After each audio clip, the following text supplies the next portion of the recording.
Buenas tardes.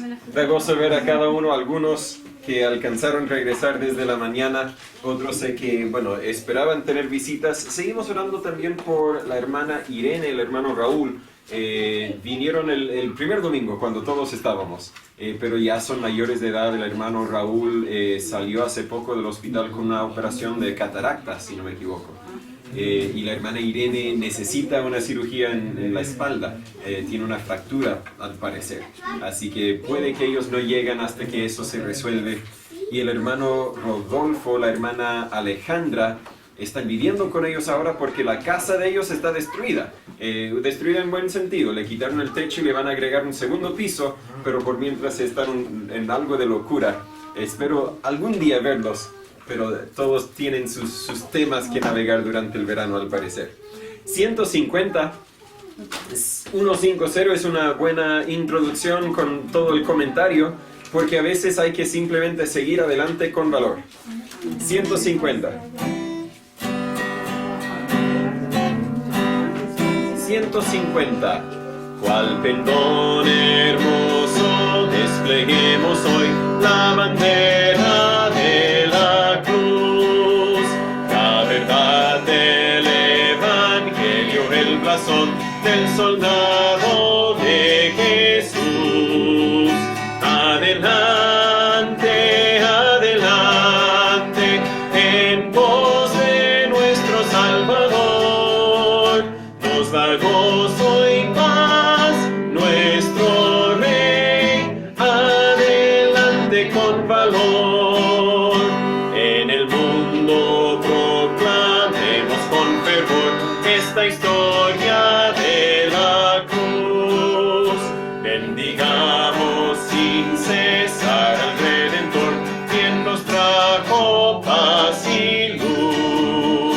Adelante, adelante, en pos de nuestro Salvador, nos da gozo y paz nuestro Rey. Adelante con valor, en el cielo nuestro cántico será alabanzas a Jesús.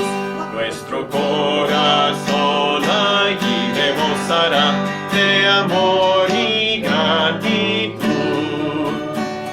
Adelante, adelante, en pos de nuestro Salvador, nos da gozo y paz nuestro Rey. Adelante con valor. Hermano Félix, ¿puede empezarnos con un momento de oración, por favor? Padre Celestial, estamos aquí en tu presencia, Señor, para agradecerte este momento que tú nos entregas, Señor. Oramos por nuestros hermanos que no pudieron estar, Señor, y que puedan llegar a escuchar lo que hoy día tiene que decir el pastor y tú, Señor. Oramos por cada uno de nosotros, Señor, que sea un momento provechoso para nuestros corazones, Señor. Háblanos día a día, Señor, bajo tu palabra. Te pedimos estas cosas, Señor, en el nombre de Jesús. Amén. Amén. Muchas gracias. Voy a borrar este momento de la grabación, pero somos todos una familia y nuestra familia. Si quieren quitar la mascarilla, quítenla, no hay problema. Pero que estén cómodos. Ténganlo a la mano, tal vez por si alguien toca la puerta y la pueden poner rapidito, pero ya, eso lo voy a borrar. Amén. Gracias, hermano Félix. 146, por favor. La palabra del Señor. La palabra del Señor, predicar. Vamos a empezar una serie de estudios en el libro de 1 de Timoteo y vamos a ver la importancia en el primer capítulo de simplemente predicar la palabra del Señor, predicar lo que Jesús hizo por nosotros y las instrucciones que nos dejó. 146. La palabra del Señor, predicar con anhelo y oración, predicar ante el mundo burlador, ser testigos de su amor, el poder del Salvador, predicar el ejemplo del Señor, imitar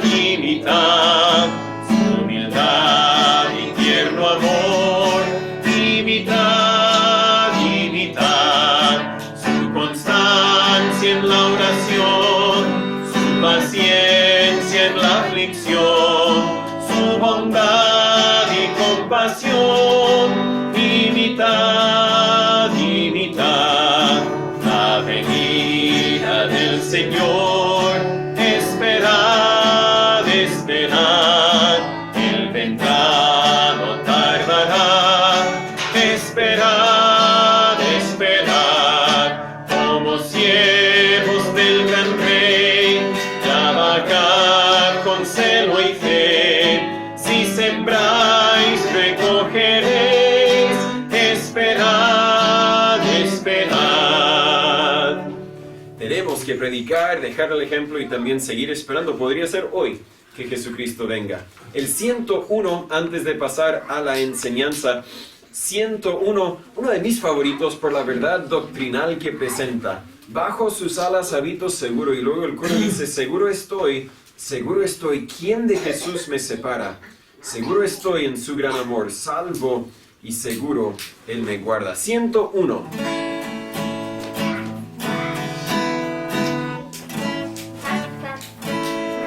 Bajo sus alas habito seguro, en densa noche y en cruel tempestad. Confiar yo puedo, pues sé que Él me guarda, me ha rescatado su inmensa bondad. Seguro estoy, ¿quién de Jesús me separa? Seguro estoy en su gran amor, salvo y seguro Él me guarda. Bajo sus alas refugio encuentro, en la tristeza, dolor y aflicción. Cuando temores y pruebas me asaltan, Cristo me cubre con su protección. Seguro estoy, ¿quién de Jesús me separa? Seguro estoy en su gran amor, salvo y seguro Él me guarda. Bajo sus alas hay gozo inefable, paz y certeza me da mi Señor. No puede mal mi enemigo vencerme, salvo y seguro estoy en su amor. Seguro estoy, ¿quién de Jesús me separa? Seguro estoy en su gran amor, salvo y seguro Él me guarda. Y da gracias, da gozo saber que de verdad estamos seguros. Jesús no tan solo puso el depósito para nuestra salvación, la pagó al 100%. Tomen sus Biblias, por favor, y busque conmigo el libro de 1 de Timoteo, capítulo 1. 1 de Timoteo, capítulo 1. Vamos a empezar una serie de estudios que por seguro va a ocupar la mayoría del mes de enero, febrero y tal vez parte de marzo. Hago un anuncio que la semana que viene en la tarde vamos a tener una reunión a la misma hora, a las 18:30, pero con un tema especial enfocados en la dedicación de los niños para el Señor. Pero 1 de Timoteo capítulo 1, hoy vamos a empezar una serie, la semana que viene la vamos a interrumpir y de ahí vamos a retomar la serie sin ningún problema. Vamos a estudiar en esta serie de estudios lo que conocemos como las cartas pastorales. Cartas que Pablo escribió a pastores. Estamos hablando de 1 de Timoteo, 2 de Timoteo, Tito, y tal vez vamos a agregar la carta a Filemón, aunque Filemón no era un pastor, técnicamente no es una carta pastoral, pero tienen un enfoque que une, un tema que une las 4 cartas y es simplemente la fidelidad. Como pastores tenemos que ser fieles, pero no está simplemente dirigido a los pastores. Como cristianos tenemos que ser fieles. ¿Qué significa la fidelidad? Bueno, en un parque nacional en los Estados Unidos, el parque llamado Yellowstone, se encuentra un geyser, ni sé si así se pronuncia en español, pero uno que tira agua caliente. Un geyser llamado Old Faithful, el viejito fiel se traduce. Y recibió ese nombre porque cada hora, más o menos, tira miles de litros de agua caliente al aire. Y su nombre lo recibe porque es fiel, es constante. Cada hora, no importa si hay lluvia o si hay sol, si hace calor o si hace frío, no importa si es feriado o no, cada hora tira los miles de litros al aire. Siempre hace lo que debe hacer y esa es un ejemplo, una ilustración de la fidelidad que Dios pide de nosotros. Quiere que seamos fieles, tan constantes como ese geyser. La fidelidad es una cualidad importantísima en la Biblia. Podríamos destacar a Noé con la construcción del arca. Si él hubiese empezado y luego desistido, para nada hubiese servido el trabajo que empezó si no fuese fiel en terminarla también. Podemos señalar a Abraham, quien fue fiel en hacer todo lo que Dios le mandó hacer, incluso en ofrecer a su hijo Isaac como sacrificio. Podríamos destacar a David, quien era fiel como niños para cuidar las ovejas, fiel a esperar el horario de Dios para ser rey en vez de matar a Saúl. Y podríamos destacar muchos otros ejemplos de su fidelidad. Podríamos hablar de Moisés, quien guió a los israelitas por 40 años. Habían momentos cuando quería rendirse, cuando quería decir, ya no más, Señor. Pero siguió. Podríamos hablar de Ruth, quien decidió, me voy a quedar con Noemí, tu Dios será mi Dios, voy a ir donde tú vas. O Esther, quien no abandonó a su pueblo en su momento de crisis. Dios quiere que todos sus hijos, hombres, mujeres, jóvenes, no tan jóvenes, seamos fieles. En el Nuevo Testamento también encontramos la importancia de la fidelidad. Jesús habló varias parábolas comparando a los cristianos con siervos, quienes somos responsables para cuidar lo que Dios nos encargó, tanto nuestro tiempo, nuestros talentos, nuestro dinero. En Lucas 16:10 Jesús dijo, el que es fiel en lo muy poco, también en lo más es fiel. Y el que en lo muy poco es injusto, podríamos decir también infiel, también en lo más es injusto o infiel. Dios quiere que seamos fieles. Ahora tú dices, bueno, yo no tengo mucha responsabilidad. Igual, sé fiel con lo que Dios le ha dado para hacer. La palabra griega para fidelidad es la palabra pistos y se encuentra unas 17 veces en estas 4 cartas que vamos a estudiar. Dios quiere, vamos a ver, que seamos fieles a la palabra, fieles a nuestra obra o nuestra responsabilidad y fieles a las personas quienes podemos influenciar. Quiere que seamos fieles porque Él es fiel y gracias a Dios, Él es fiel. Alguien dijo, siempre es demasiado temprano para renunciar. Piensen el dicho por un momento. Siempre es demasiado temprano para renunciar. ¿Por qué? Porque todavía nos queda obra que hacer. No podemos renunciar. A veces, claro, si estamos hablando de construcción, bueno, no podemos trabajar en la noche, hay que descansar los cuerpos, pero no renunciar. A veces, ¿verdad? Hay que tomar un descanso para nuestros cuerpos en la obra espiritual a veces. A veces hay que reconocer que está lloviendo. El sábado anoche en la tarde regresamos de Cañete. Ya andaba cansado de todo el viaje a Cañete, pero dije, Señor, debería salir igual.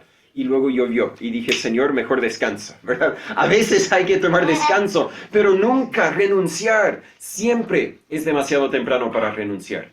Y espero que en este estudio nos ayude a entender el ministerio de la iglesia local y nos ayude a cada uno de nosotros a determinarnos a ser fieles. Una breve historia en la vida de Pablo antes de empezar. Se acuerda que fue detenido en Jerusalén en el año 57 después de Cristo y encarcelado en Cesarea por unos 2 años. Luego fue llevado a Roma en el año aproximadamente 59. Durante ese viaje que fue naufragado. Vivió en Roma con arresto domiciliario por varios años y ahí durante ese tiempo escribió las cartas de Efesios, Filipenses, Colosenses y Filemón. Obtuvo su libertad y en los 2 años siguientes escribió las cartas de 1 de Timoteo y Tito, 2 de las cartas que vamos a estudiar. En el año 65 fue detenido de nuevo y puesto en una mazmorra. Estamos hablando... es una palabra nueva para mí, pero estamos hablando cárcel muy dura, no cárcel como tienen en los Estados Unidos, más parecido tal vez a las cárceles acá, pero ni a eso, en una cárcel fea. Y durante ese tiempo escribió la carta de 2 de Timoteo. Vamos a leer el capítulo 1, 1 de Timoteo capítulo 1, antes de dividirlo en verdades que podemos aprender y sacar de este pasaje. 1 de Timoteo capítulo 1, versículo 1, la Biblia nos dice: Pablo, apóstol de Jesucristo por mandato de Dios nuestro Salvador y del Señor Jesucristo, nuestra esperanza. A Timoteo, mi verdadero hijo en la fe, gracia, misericordia y paz de Dios nuestro Padre y Cristo Jesús nuestro Señor.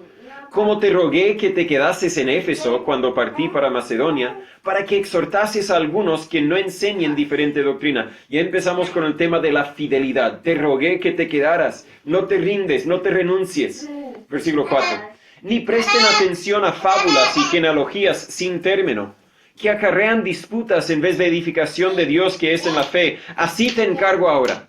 Pues el fin del mandamiento es el amor de corazón puro, y de buena conciencia, y de fe no fingida, de lo cual desviándose algunos se apartaron a vanas palabrerías, queriendo ser doctores de la ley, sin entender ni lo que hablan, ni lo que afirman. Pero sabemos que la ley es buena si uno la usa legítimamente, sabiendo esto, que la ley no es puesta para el justo, sino para los injustos y desobedientes, para los impíos y pecadores, para los malos y profanos, para los parricidas y matricidas, para los homicidas, para los fornicarios, para los sodomitas, para los secuestradores, para los mentirosos y perjuros, y para cualquier otra cosa que sea contraria a la sana doctrina, según el glorioso evangelio del Dios bendito que a mí me ha sido encomendado.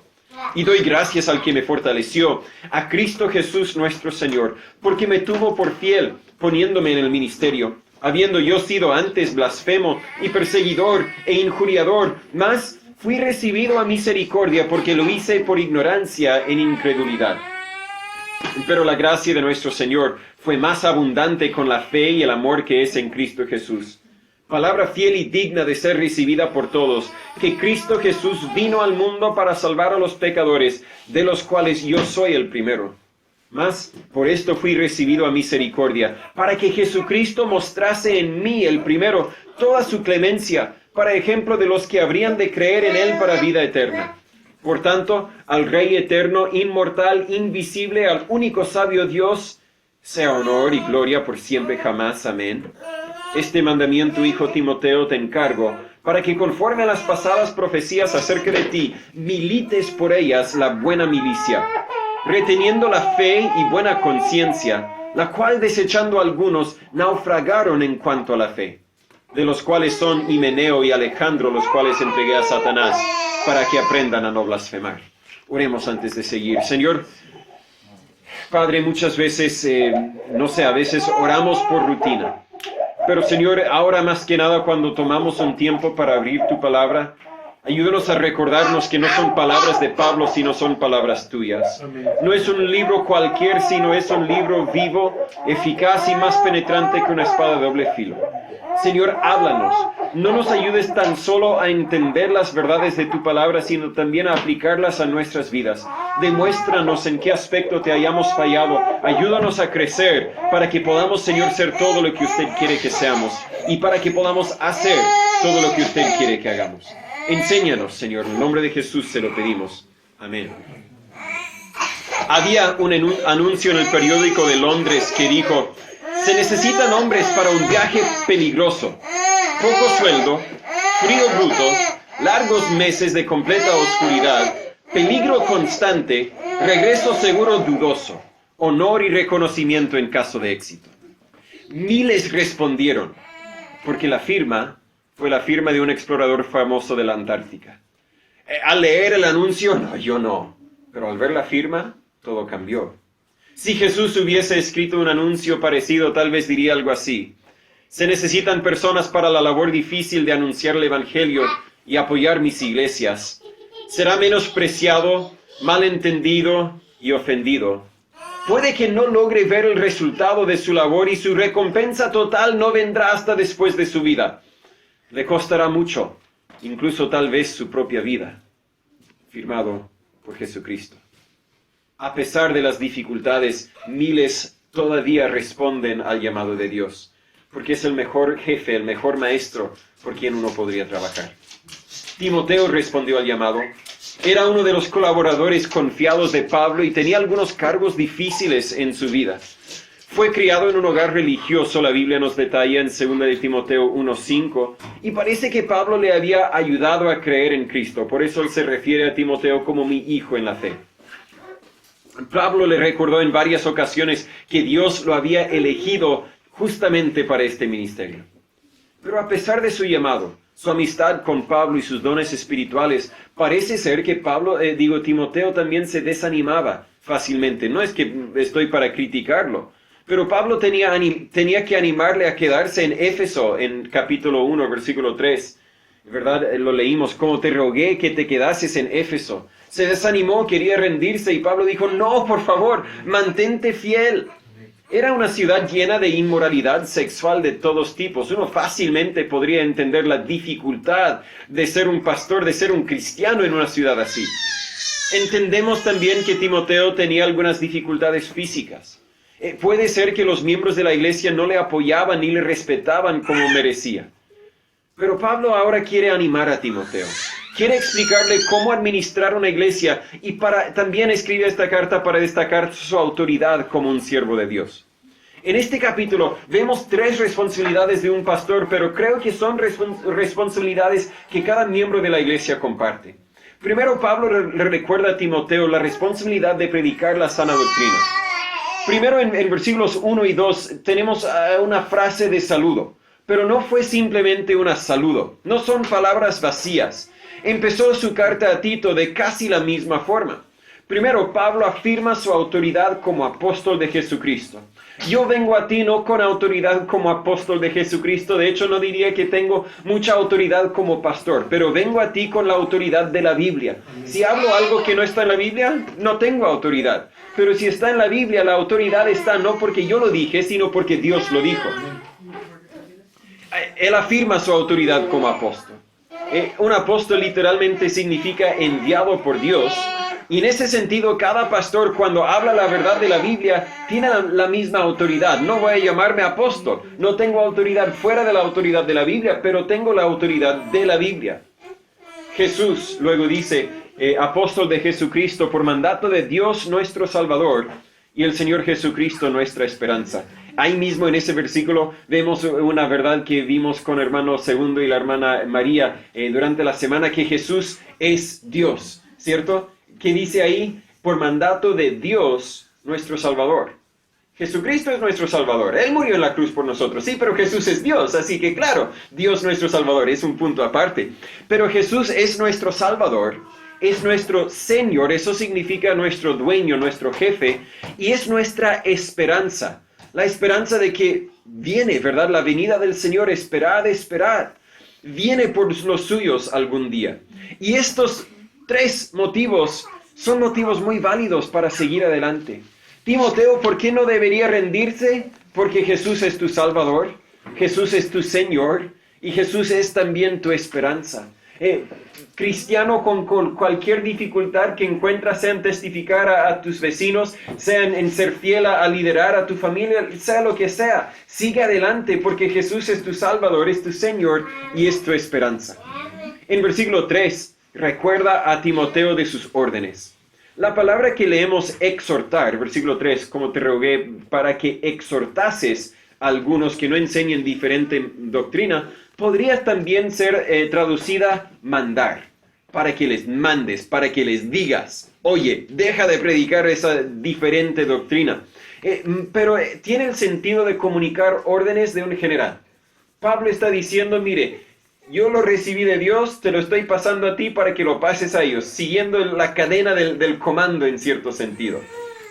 Y de hecho en versículo 18, este mandamiento, la palabra mandamiento es la misma palabra que le hemos exhortado en versículo 3, solo que en versículo 3 es el verbo y en versículo 18 es el sustantivo. Estamos hablando de un mandamiento, pero con esa ilustración de un general, reconocemos que estamos en una guerra. Hay un enemigo quien quiere engañar al mundo con doctrina falsa y por lo tanto tenemos que enseñar la sana doctrina porque ese es nuestro rol en esta guerra. El púlpito no es para entretener, sino para enseñar la verdad de la Biblia. El púlpito no es para compartir mi opinión, sino para compartir lo que Dios ha dicho. En versículo 4, la doctrina falsa es nombrada fábulas y genealogías sin término. Tito tenía que enfrentar la doctrina falsa en Creta también. Parece que estaban usando la ley del Antiguo Testamento y genealogías para inventar cualquier cantidad de ideas que no eran más que mentiras. No tenían nada que ver con lo que Dios había dicho. Y eso da lugar a disputas, dice el versículo 4, que acarrean disputas en vez de edificación de Dios que es en la fe. Sería parecido a que si yo viniera y dijera, miren, yo estudié las estrellas y entiendo lo que Dios quiere para ustedes. Por favor, no vamos a entrar en puras disputas, puros argumentos de qué significan las estrellas, porque Dios no nos mandó las estrellas para entender la voluntad de Dios en nuestras vidas. Nos mandó a su Hijo y nos mandó a la Biblia por medio del Espíritu Santo. Enfoquémonos en esto, por favor. En versículo 5, estas doctrinas falsas, las enseñanzas falsas, no producen un amor puro, no producen una conciencia limpia ni una fe sincera, producen divisiones y disputas. Por eso tenemos que tener mucho cuidado con las doctrinas falsas. Tienen un impacto, tienen un efecto. Bueno, es que yo escucho a tal predicador, sé que él no siempre habla la verdad, pero me gustan las ilustraciones que deja. Cuidado, porque la doctrina falsa te va a dejar no con el resultado que deberías buscar en tu vida. La palabra conciencia literalmente significa conocer o saber con, versículo 5, de buena conciencia y de fe no fingida. La conciencia es el juez interior que aprueba o condena nuestras acciones. Pero esa voz interior tiene que estar bien fundada o edificada para sernos útil, porque muchas veces la voz interior ha sido fundada en mentiras y por lo tanto no nos guía en la verdad. Para tener la conciencia que sirve, una buena conciencia, necesitamos la sana doctrina, necesitamos la verdad de la palabra de Dios. Sin la sana doctrina no podemos tener una buena conciencia. En versículo 6, Pablo lamenta que algunas personas prefieren escuchar vanas palabrerías que la sana doctrina. La sana doctrina, de hecho, se menciona varias veces. Otra vez es referida a sanas palabras. Pero las vanas palabras tal vez entretienen, pero no enseñan la verdad. No producen la santidad. He escuchado a predicadores que son buenos entretenedores. Pueden contar una historia y te quedas captado escuchando la historia. Pero al final te quedas, ¿qué enseñó de la palabra de Dios? Y la respuesta es no mucho. Son vanas palabras. Tenemos que enfocarnos en la sana doctrina. Hoy día no tan solo tenemos vanas palabrerías en las enseñanzas, sino también en canciones que no enseñan sana doctrina, o peor aún, enseñan doctrinas falsas. Escucha lo que las tiendas cristianas nombran la música cristiana. Escucha la letra. Vas a escuchar la canción entera y vas a decir, ¿qué doctrina enseñó? Nada. Tal vez la melodía, la armonía, tal vez la música estaba hermosa, pero vanas palabrerías. No enseñaron una verdad y a veces, muchas veces, incluso enseñaron una mentira. Versículo 7 nos aclara, queriendo ser doctores de la ley sin entender ni lo que hablan ni lo que afirman. Nos aclara que estas confusiones nacieron de un entendimiento equivocado de la ley. Enseñan algo que realmente no entienden.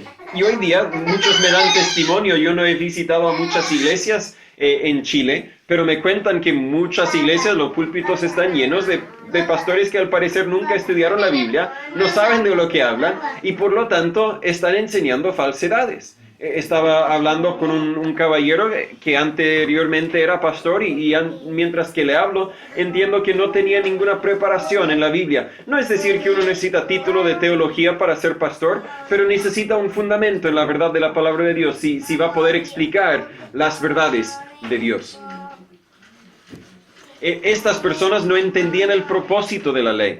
La usaban y hemos estudiado anteriormente, no sé si fue el año pasado, creo tal vez el antepasado, cuando estudiamos el libro de Gálatas, ¿verdad? De los judaizantes que querían meter a los cristianos bajo la ley judaica.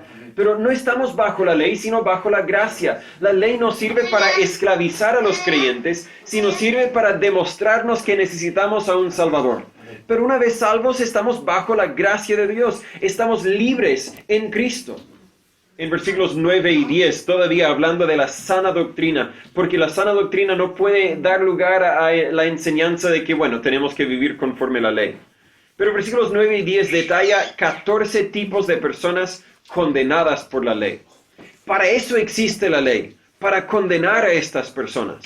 Encontramos listas parecidas a esta lista en Marcos 7, Romanos 1 y Gálatas 5.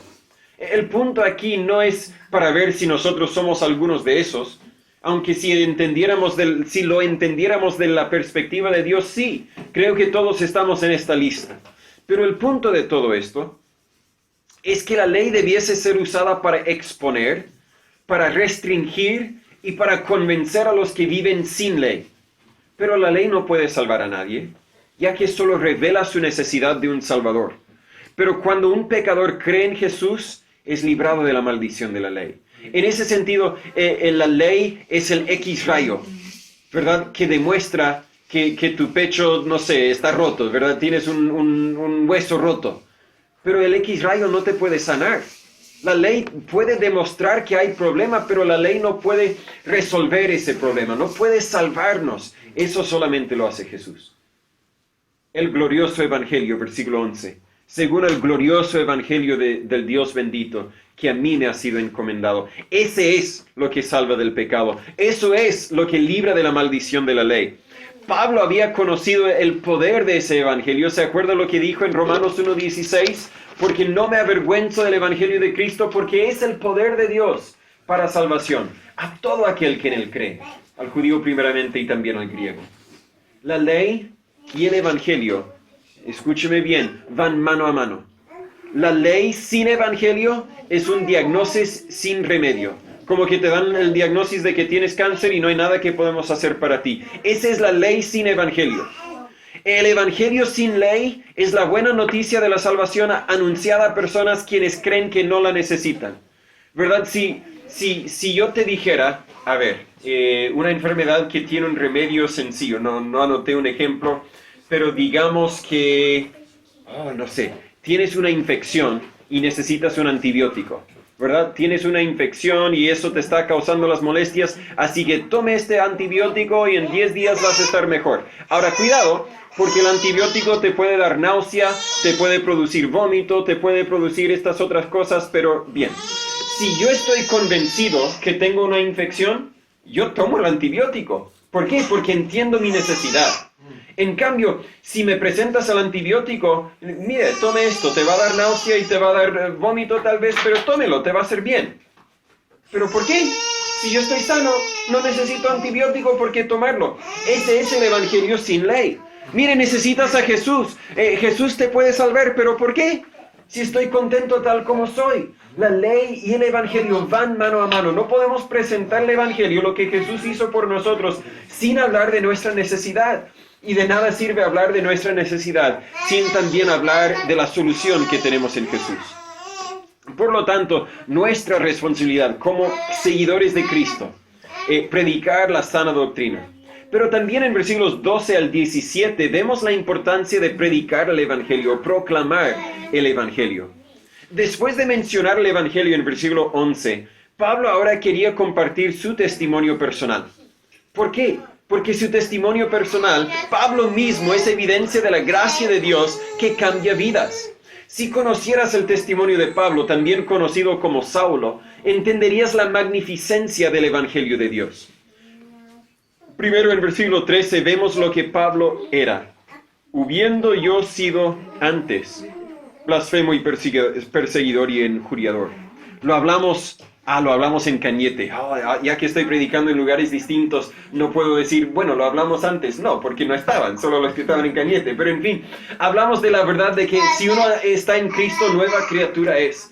Las cosas viejas pasaron, he aquí todas son hechas nuevas. Y eso es lo que Pablo está diciendo en versículo 13. Antes era blasfemo, antes era perseguidor, antes era injuriador. Pero ya no lo soy.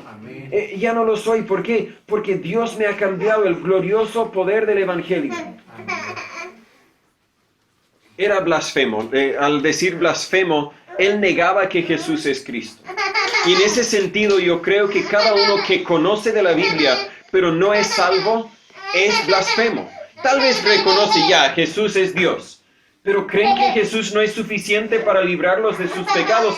Esa es blasfemia igual. Era perseguidor, persiguió a los que tenían una creencia distinta. En especial, Pablo persiguió a los cristianos con la intención de destruir el evangelio y las iglesias. Incluso tomó parte en la ejecución del diácono Esteban. Pero nosotros también tal vez podríamos decir, bueno, yo soy perseguidor, era perseguidor, porque maltrataba a los que creían, los que pensaban distintos que yo.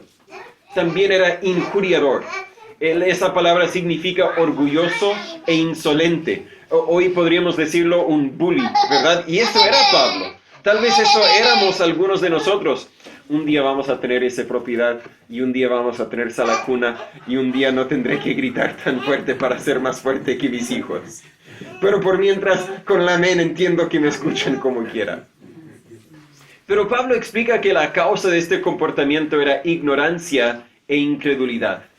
Aunque Pablo era muy educado, si estudiáramos su testimonio, muy educado en el círculo judío, conocía mucho de la Biblia, aún así era ignorante. ¿Por qué? Porque su mente estaba cegada por Satanás. Fue muy religioso, pero destinado al infierno hasta que se encontró con la verdad y el verdadero y decidió confiar en Jesús. Vemos lo que Pablo era, vemos lo que le pasó, es decir, cómo fue salvo. En la segunda mitad del versículo 13 al versículo 15 dice, más fui recibido a misericordia porque lo hice por ignorancia e incredulidad. Luego, pero la gracia de nuestro Señor fue más abundante con la fe y el amor que es en Cristo Jesús. Sepa conmigo que aunque tus pecados sean muchos, la gracia de Dios es más abundante. Aunque tus ofensas sean muchas, la gracia de Dios es más. Aunque tu ignorancia, tu tontera, tus ofensas sean múltiples, la gracia de Dios siempre es mayor. ¿Cómo puede un Dios santo salvar y perdonar a un pecador tan malo como Pablo, como nosotros? Por su misericordia y su gracia. Para una definición, la misericordia y la gracia son el amor de Dios en acción. Su amor hacia nosotros le causó enviar a Jesús a morir en la cruz para que por medio de él pudiera ofrecernos gracia. Amén. Él no tan solo dice que nos ama, demostró cuánto nos amó. Amén. Porque de tal manera amó Dios al mundo que ha dado a su Hijo unigénito para que todo aquel que en él cree no se pierda, mas tenga vida eterna. Mas Dios encarece su amor, es decir, demuestra el alto valor de su amor. Mas Dios encarece su amor para con nosotros, en que siendo aún pecadores, Cristo murió por nosotros. Esa es la gracia de Dios, el amor de Dios es Jesús, es su muerte en la cruz. Pablo señala su ignorancia no porque es una excusa, sino para referirse a la ley del Antiguo Testamento que distinguía entre los que pecaron a propósito y los que pecaron en ignorancia. Él, el que lo hizo a propósito, el que pecó a propósito, fue expulsado y excluido del pueblo. Pero el que por ignorancia podía traer sacrificios para pagar por sus pecados. Y es por eso que Jesús dijo en Lucas 23:34, cuando estaba colgado en la cruz muriendo, casi algunas de sus últimas palabras, dijo, Padre, perdónalos, porque no saben lo que hacen. Lo hacen en ignorancia. Dios, ten misericordia. No cierres la puerta a salvación para ellos. Déles una oportunidad para ser salvos. Su ignorancia no los salvó. Tampoco la oración de Jesús, pero su ignorancia, el amor de Dios, pospuso el juicio de Dios sobre ellos. Es decir, que Dios les dio un tiempo para arrepentirse, les dio un tiempo para creer y les ofreció esa oportunidad para arrepentirse. La gracia, la misericordia de Dios. Y luego Pablo aclara que esa misericordia, esa gracia es ofrecida a todos los pecadores, ¿verdad? En versículo 15, palabra fiel y digna de ser recibida por todos, que Cristo Jesús vino al mundo para salvar a los pecadores, no tan solo a algunos, sino a los pecadores. Vino para salvarte a ti, tal como vino para salvar a Pablo. Vimos lo que era, vimos lo que cambió, vemos ahora también lo que ahora es, en versículo 12 y en versículo 16. En versículo 12 dice, poniéndome en el ministerio, y en versículo 16, para que Jesucristo mostrase en mí el primero, toda su clemencia, para ejemplo de los que habían de creer en él para vida eterna.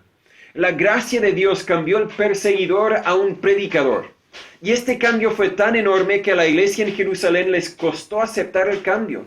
En Hechos 9, 26 al 31 leemos que Pablo viene a ellos y ellos no pueden creer. No es que, "Oh, no lo puedo creer, eres hijo de Dios", sino que, no lo puedo creer. No creo que eres hijo de Dios. No podían, ¿por qué? Porque su testimonio anterior era tan feo que no podían creer. Ahora con el traspaso del tiempo, sí, lograron a creer. Pero Pablo destaca que recibió su ministerio de Dios. Dios vio que era fiel en versículo 12 y lo puso en el ministerio. Le encargó el ministerio del Evangelio y luego también le equipó para su labor. Más que ser un ministerio, también Pablo llegó a ser un ejemplo en versículo 16. ¿Cómo es un ejemplo? No en el sentido de que todos tenemos que ver una luz del cielo y escuchar la voz de Dios, tal como Pablo. Bueno, si Dios no te habló con una luz del cielo, entonces no eres salvo. No, ese no es el ejemplo. Sino porque si Dios podía cambiar al más malo de los pecadores, también puede salvarte a ti. La gracia de Dios puede cambiar a cualquier persona, porque Pablo es nuestro ejemplo. Pero nuestras responsabilidades no tan solo somos responsables de predicar la sana doctrina, de proclamar el Evangelio, sino también en versículos 18 al 20, por último, debemos proteger la fe.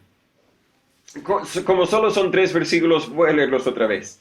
Este mandamiento, hijo Timoteo, te encargo, para que conforme a las pasadas profecías acerca de ti milites por ellas la buena milicia. Otra vez la ilustración de una guerra. Reteniendo la fe y buena conciencia, la cual desechando algunos naufragaron en cuanto a la fe, de los cuales son Himeneo y Alejandro, los cuales entregué a Satanás para que aprendan a no blasfemar. Timoteo, tienes que proteger la fe. Otra vez vemos esa palabra militar, el mandamiento. No es tanto un mandamiento de Pablo como un mandamiento de Dios dado por medio de Pablo. Parece que varios profetas o pastores habían aprobado el llamado de Dios en la vida de Timoteo, parecido a lo que sucedió en Hechos 13, cuando la iglesia eligió a algunos, envió a los misioneros en cierto sentido, pero no es necesariamente que Dios mismo envió un ángel para hablar una profecía, no, sino que los pastores dijeron, sí, Timoteo, reconocemos que tú eres llamado al ministerio en este sentido.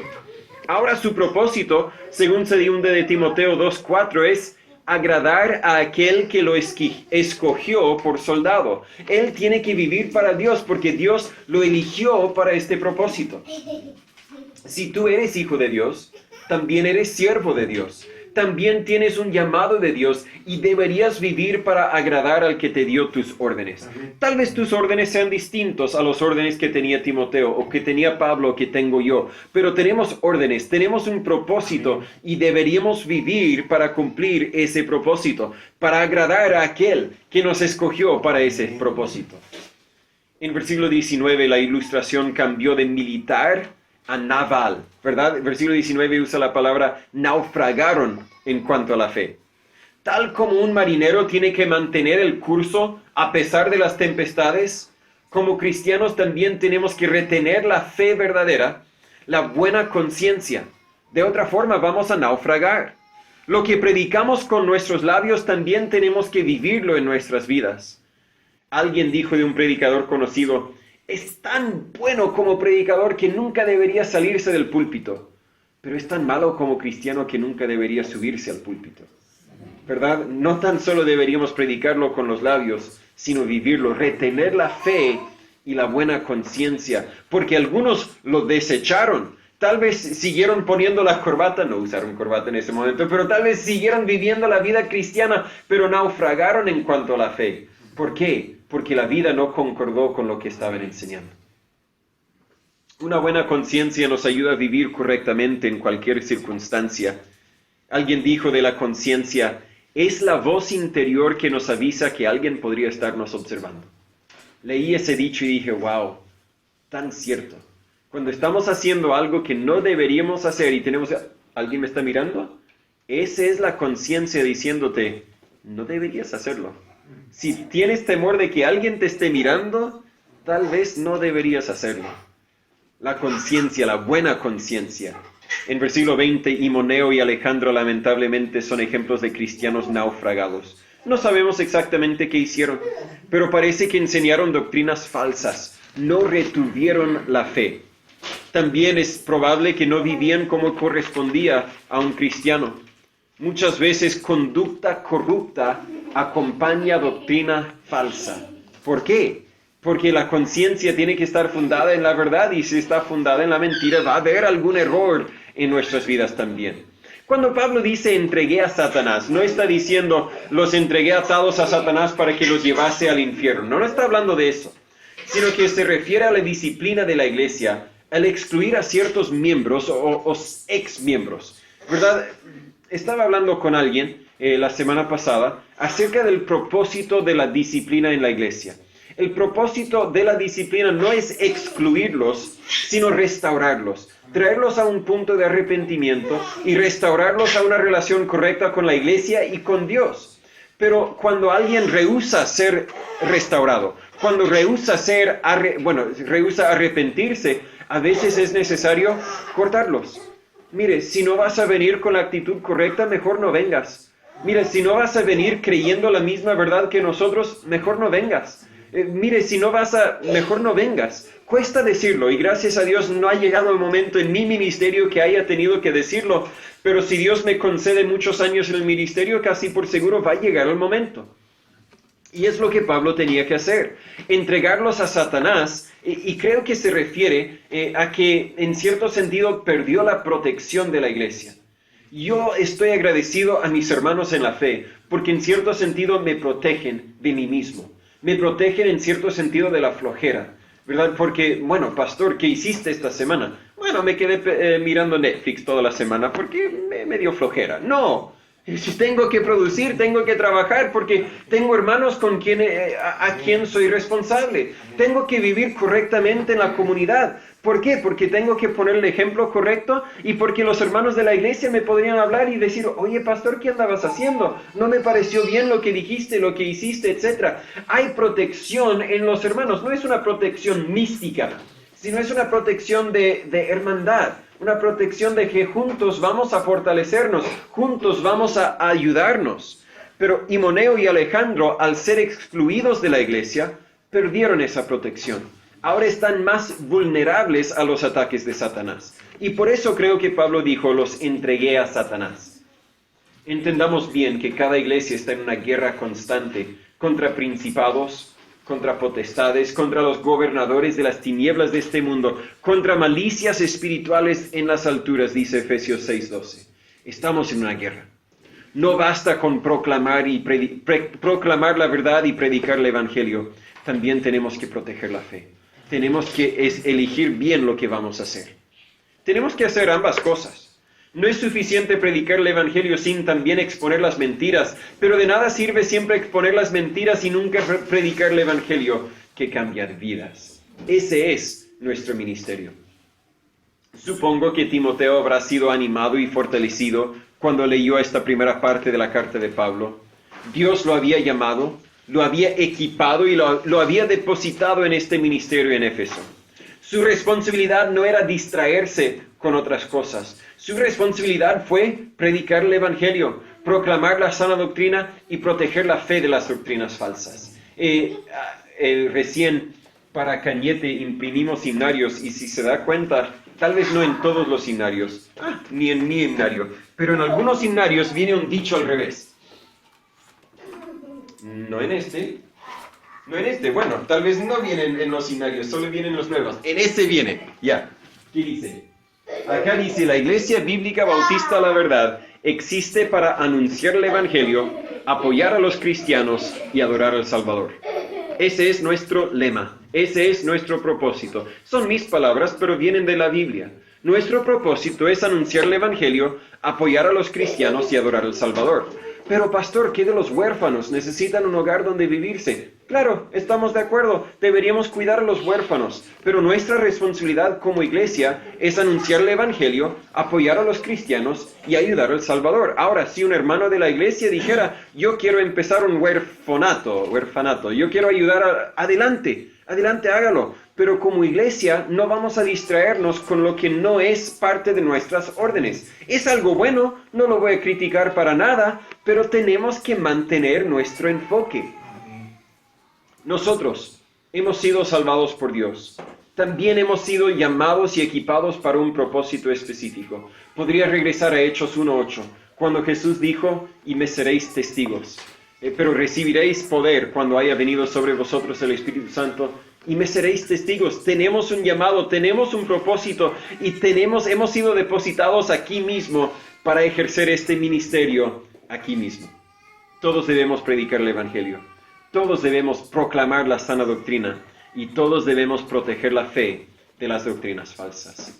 Oremos. Señor Padre, ayúdanos. Usted sabe lo débil que somos, lo fácil que somos para distraernos con otros temas que tal vez no son tan importantes. Pero Dios, ayúdanos a hacer todo lo que usted quiere que seamos, a seguir el ejemplo puesto por Pablo. Y estas palabras que escribió para animar a Timoteo, sabemos que también fueron anotadas para nosotros. Porque toda la Escritura es dada por inspiración y es útil para prepararnos para toda buena obra. Dios sigue preparándonos, sigue obrando en nuestras vidas y ayúdanos esta misma semana a buscar oportunidades de predicar el Evangelio, de proclamar la verdad y vivir vidas dignas de ti, Señor. En el nombre de Jesús pedimos todo esto. Amén. Terminemos con un último himno, el 136, por favor. No es el 136. Anoté el 136. Pero es el 135 que quería. 135, por favor.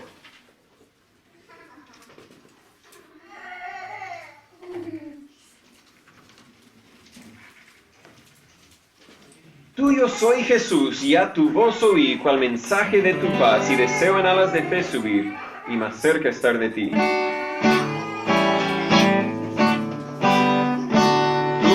Soy Jesús y a tu voz oí, cual mensaje de tu paz, y deseo en alas de fe subir, y más cerca estar de ti, más cerca, cerca de tu cruz, llévame, oh Salvador, más cerca, cerca, cerca de tu cruz, nos salvaste al pecador.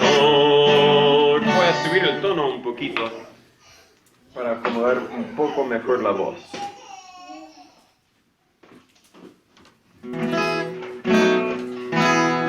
A seguirte Dios me consagro hoy, impulsado por tu amor, y mi espíritu, alma y cuerpo doy por servirte, mi Señor. Más cerca, cerca de tu cruz, llévame, oh Salvador, más cerca, cerca, cerca de tu cruz, nos salvaste al pecador. Del amor divino jamás sabré la sublime majestad, hasta que contigo tranquilo esté en tu gloria celestial. Más cerca, cerca de tu cruz, llévame, oh Salvador. Más cerca, cerca, cerca de tu cruz, nos salvaste al pecador. Que Dios nos ayude a vivir cerca de la cruz. Gracias por venir, de verdad son de gran ánimo para mí al verlos. Espero tal vez volver a ver algunos entre semana y por seguro volver a vernos, si Dios permite, el domingo que viene. Podemos estar despedidos. Espero que esa enseñanza le haya sido de ayuda en su vida espiritual. Pero antes de que se vaya, quiero hablarle un poco acerca de otras oportunidades en la cual yo como pastor y nosotros como iglesia podemos ser de ayuda para usted, especialmente si vive aquí en San Pedro de la Paz o en Cañete, cerca de donde están nuestras ubicaciones. Primero, más que nada, puede participar en las reuniones, dependiendo la fase en que estamos del plan paso a paso de la cuarentena. Si estamos en paso 1, no hay reuniones presenciales. Si estamos en paso 2, en cambio, tenemos reuniones los viernes a las 18:30 de la tarde, aquí en nuestro local en San Pedro de la Paz. Y además de eso, yo me ofrezco, los hermanos de la iglesia se ofrecen a ir a su casa si en algo podemos ayudarle. Y quiero hablar un poco, claro que en paso 3, en paso 4 y 5, también ofrecemos venir a su casa, pero quiero hablarle un poco por el momento acerca de las oportunidades que tenemos para ir a su casa. ¿Qué es lo que hacemos cuando pasamos a la casa? Y la respuesta es que eso depende de la situación. Si hay uno enfermo, podemos simplemente orar por usted. Podemos hacer lo posible para animarle si anda un poco deprimido. Pero si quiere un estudio más profundo, si tiene mucho hambre de aprender la palabra de Dios, le invitamos a un estudio personalizado allí en su casa. Tenemos un estudio que se llama Firmes en la Fe.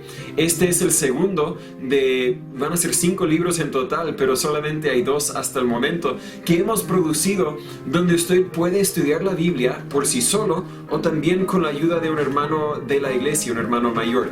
Viene con detalles muy sencillos para que usted pueda leerlo, para que usted pueda llenar los espacios y así en su tiempo libre que pueda tener en la casa puede conocer un poco más de la palabra de Dios. Si usted tiene alguna pregunta en específico, hágamelo saber para que yo pueda también ayudar a contestar esa pregunta. Y si tal vez está teniendo dificultades en su familia, en su matrimonio, con los hijos, si sufre de ansiedad o de alguna dificultad, la respuesta siempre es Dios. Y la respuesta siempre la podemos encontrar en la palabra de Dios. Así que sería un placer, un honor mío, de verdad, si usted me diera la oportunidad de contarle, de mostrarle por medio de la palabra de Dios cómo es que usted puede encontrar las respuestas que usted busca. Mis datos están aquí en la pantalla, solo hay que escribirnos un mensaje, llamarnos, en lo posible le ayudaremos. Muchas gracias.